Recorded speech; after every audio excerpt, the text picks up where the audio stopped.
जिनका भी अब्दुल हमीद, अशफाकुल्ला, जिनकी भी हिस्ट्री को आप ले ली, वह इसी लोकतांत्रिक मूल्यों की रक्षा के लिए इन्होंने कुर्बानी की। हम सदन में इसलिए कुछ बात कहना चाहते हैं, उसमें सबसे बड़ी बात है कि जब भीड़ जो है ना, वह लोकतांत्रिक व्यवस्था की ताकत नहीं है, वो हिंसा का स्वरूप बन जाता है। हम अटल जी के साथ भी काम किए और उनके मंत्रिमंडल में भी थे, चंद्रशेखर जी, मुलायम सिंह यादव जी, और जो अभी हमारे एक मित्र कह रहे थे बीजू दादा के साथ भी हमने संसदीय जीवन का निर्वहन किया। हम अटल जी के गवर्नमेंट में भी थे, हमें याद है अटल जी की एक एक शब्द को, अडवाणी जी के एक एक शब्द को, मुलायम सिंह जी और चंद्रशेखर जी किस तरह हाउस में हमको प्रोटेक्ट करते थे।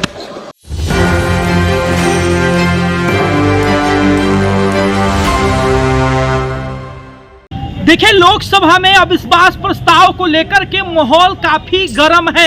संसद में पूर्णिया के सांसद पप्पू यादव बोलते रहते हैं और अध्यक्ष जो है टाइम की ओर इशारा करते हैं कि आपका समय समाप्त हो गया है। होना क्या था, पप्पू यादव अपने देसी अंदाज में अध्यक्ष से ही भिड़ जाते हैं, मार्शल को लेकर के बड़ी बात कहते हैं। देखिए, आप स्पष्ट समझ लीजिए कि फैटम फैटी छोड़ करके सब कुछ हो चुका है। जरा इस वीडियो को देखिए। और संवैधानिक दायित्व और सहमति के साथ ऊंचे आदर्श और नैतिक मूल्यों के साथ सोमनाथ दादा, संगमा जी, बाल योगी जी, जाखड़ साहब, कई ऐसे मीरा जी के, और फिर अभी जो हमारे स्पीकर महोदय हैं,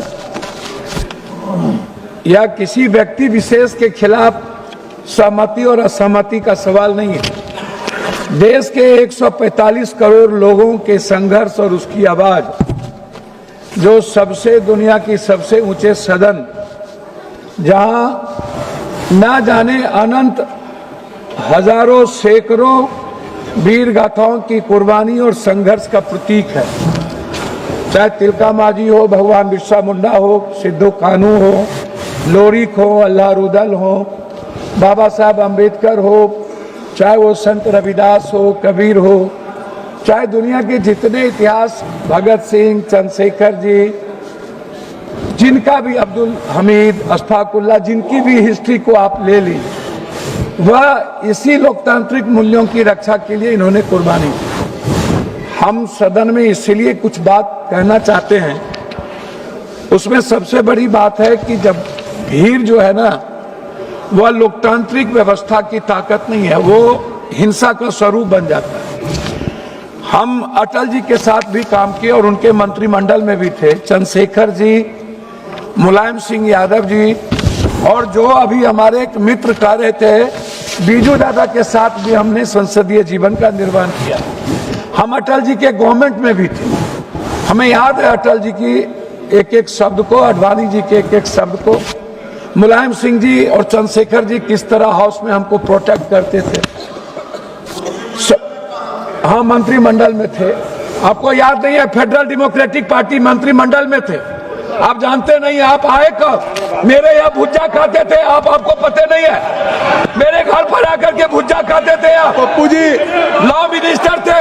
पप्पू जी नहीं, वही तो मैंने कहा, मेरे घर पर आप आकर के मानी गिरिराज जी आप बैठ जाइए। चुप रही। मानी गिरिराज जी आए कब? गिरिराज जी बैठ जाइए। आप मानी गिरिराज जी बैठिए। आप आए कब? पप्पू यादव जी, जब मैं 5 बार एमपी हो गया तब तो आप फायदा लिए। पप्पू यादव जी, आप चेयर को एड्रेस करेंगे या माननीय गिरिराज जी को करेंगे? बोल देंगे तो जवाब तो क्यों देंगे? मैं सम्मान करता हूं। आप उसको नोटिस मत लें, ठीक है। आप चेयर को एड्रेस करेंगे, आप विषय पे बोलेंगे कि आप गिरिराज जी की बात को।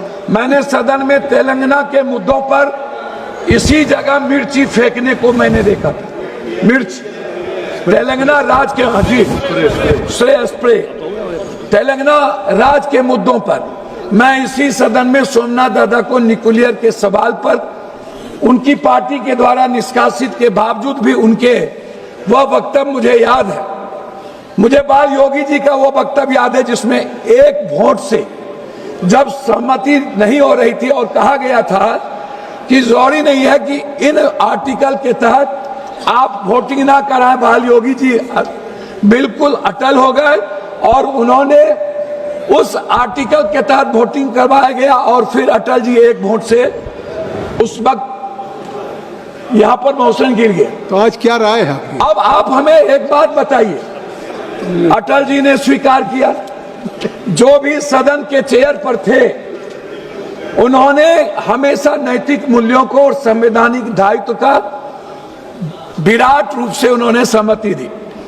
हम स्पीकर साहब के बारे में नहीं कहना चाहेंगे, लेकिन हम कुछ बात जरूर कहना चाहेंगे कि महोदय, नहीं आप स्पीकर साहब के प्रस्ताव आज को ये कहना चाहेंगे? मेरी बात सुन लीजिए ना, मैं व्यक्तिगत टिप्पणी नहीं करूंगा। अच्छा ठीक। लेकिन जब संवैधानिक और लोकतांत्रिक मूल्यों की बात होगी, गणतंत्र की रक्षा नहीं, आप देखिए, मैं एक बात आपको मार्शल जी कहूंगा, आप गाइड करते हैं हमारे आर्टिकल 19 क्या है? कोई गाइड नहीं कर। आर्टिकल 19 क्या है?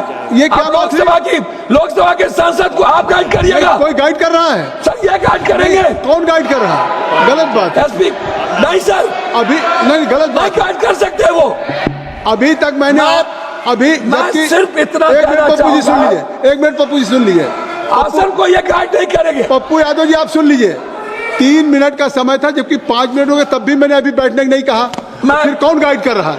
ये बात 3 मिनट अध्यक्ष महोदय, सीनियर सांसद इस तरीके से नहीं कहा जाता। तो मैं अपनी बात एक मिनट में अपनी बात मैं अपनी बात खत्म करने के पहले एक आग्रह करूंगा कि महोदय, 7 बार संसदीय जीवन में होने के बाद हमारे अनुराग जी कह रहे थे, एक बार इन लोगों को बोलिए पार्टी से अलग इंडिपेंडेंट चुनाव लड़े। आप कहे ये बात अच्छा लगेगा हमको। आप अनुराग जी की बात छोड़िए। और एक आग्रह है, मैं मानता हूं, इन्होंने चैलेंज करता हूं, और इन्होंने कहा मेरे बेटे के बारे में, मेरा बेटा आईपीएल खेल रहा है, इससे मतलब नहीं। मैं बता दूं, अब ये किसी के कृपा कोई नहीं, बात नहीं हुई चर्चा किया है। इस प्रस्ताव उन्होंने दूसरी चर्चा किया।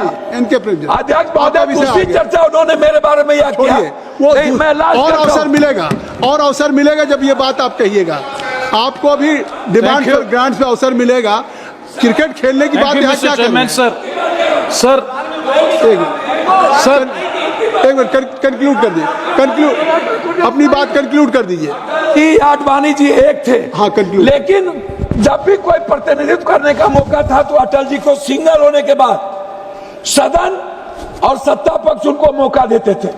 यहाँ पर सुषमा स्वराज जी का स्पीच याद है मुझे, कंक्लूड कर सोनिया गांधी और सुषमा जी का वो मुझे याद है। तो कंक्लूड करिए। मुझे जसवंत सिंह और जसवंत सिन्हा के साथ काम करने का मौका मिला। मैं सिर्फ इतना कहूंगा कि हर सदन के एमपी की गरिमा और हिंदुस्तान के 145 करोड़ की आवाज इस सदन।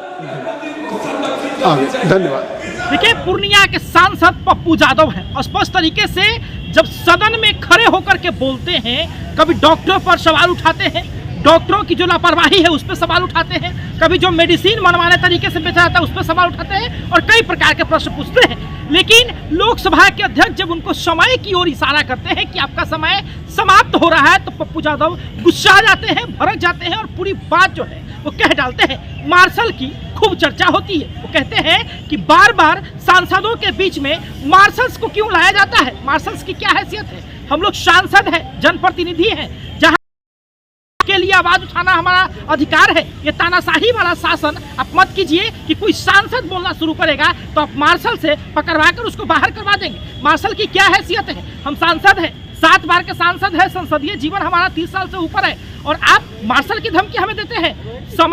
समय की बात है, आज आप लोग की सत्ता है, कल हम लोग की होगी, लेकिन आप इस प्रकार से मत कीजिए। हालांकि पप्पू यादव का धांसू बयान आपको कैसा लगा, अपनी प्रतिक्रिया हमें कमेंट बॉक्स में जरूर दो। देखते रहे सब, धन्यवाद।